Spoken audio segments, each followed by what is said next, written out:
template was designed basically to help kids read a protractor.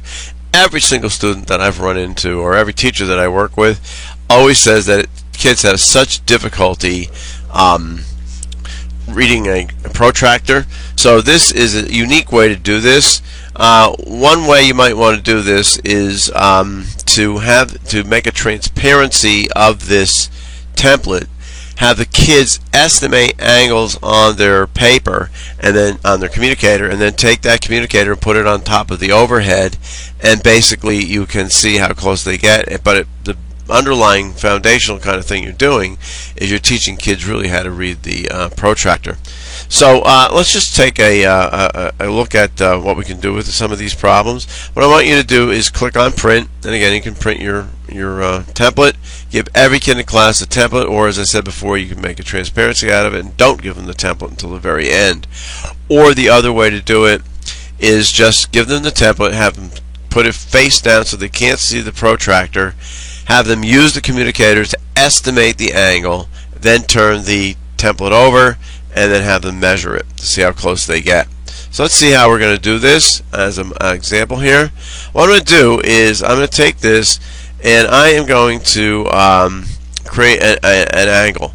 And before I create that angle, I'm going to tell the kids, I want you, and you would have to give us some background on degrees and all that kind of thing, but I tell the kids, I want you to estimate 60 degrees. Now, you can say, well, I'm giving them a real break because there's the 60 degrees over there. But let me just change this for a minute, and I'm going to use the shade feature of the smartboard. I'm going to bring that over so they can't see it. And now I want you to estimate a 60-degree angle. Now they're drawing this on the communicator. I'm going to draw this up here, and the way I'm going to do that is I'm going to use one of my segments, and then I'm going to use another segment, and I am going to estimate my 60 degrees. So I'm going to estimate my 60 degrees to be right there. So I'm going to, before I actually measure this, I want to group it, and now I can move it around and see how close I got to 60 degrees. So what we can do is now take the shade off and try it out. So we can move this over, and we can line up, and we can talk about lining up the protractor to match the opening at the center and keep it on the line there. And I'll be darned, I didn't practice this ahead of time, but it looks like I have exactly 60 degrees. What is really cool about this is once you have that 60 degrees or close to it, if you make the angle bigger, the question asks kids, is that still 60 degrees? Well, what a great way for them to see this, because again, you can move that over and you can still see it's 60 degrees. What happens if you made this smaller? Well, again, if you made it smaller, is that still 60 degrees? A little harder to read. That's why sometimes you want to extend those so you can clearly see what the model is.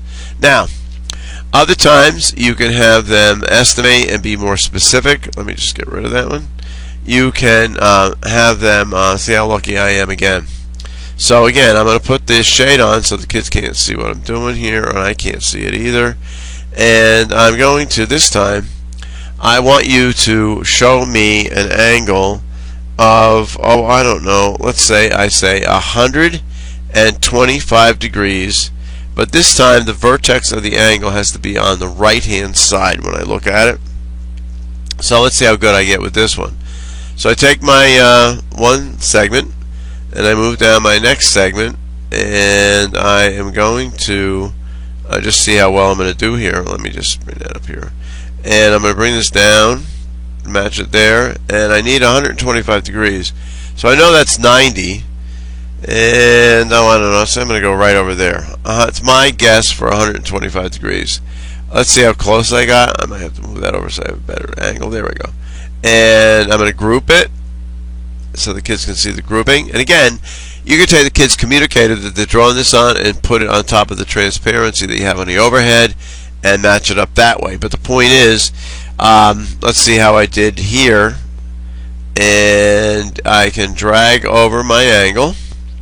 And again, I want to line those babies up here on my lines. So it's on my opening there. And I can see that it's 110. I'm at about 119 degrees. Now, if I can't read that exactly, I can extend my segments there by just doing that with my model, and I can see that I am not as good as I was last time. It's 118 degrees.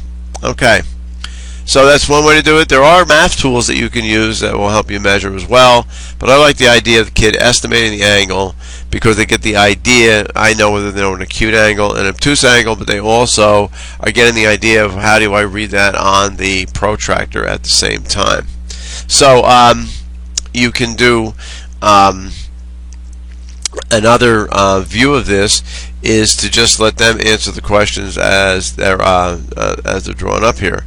So what I could do here is I could take my line, and I could have the kids just tell me what the measure of this angle is. So they would just write this on their communicator, and basically there's my angle. I want to know the measure of that angle.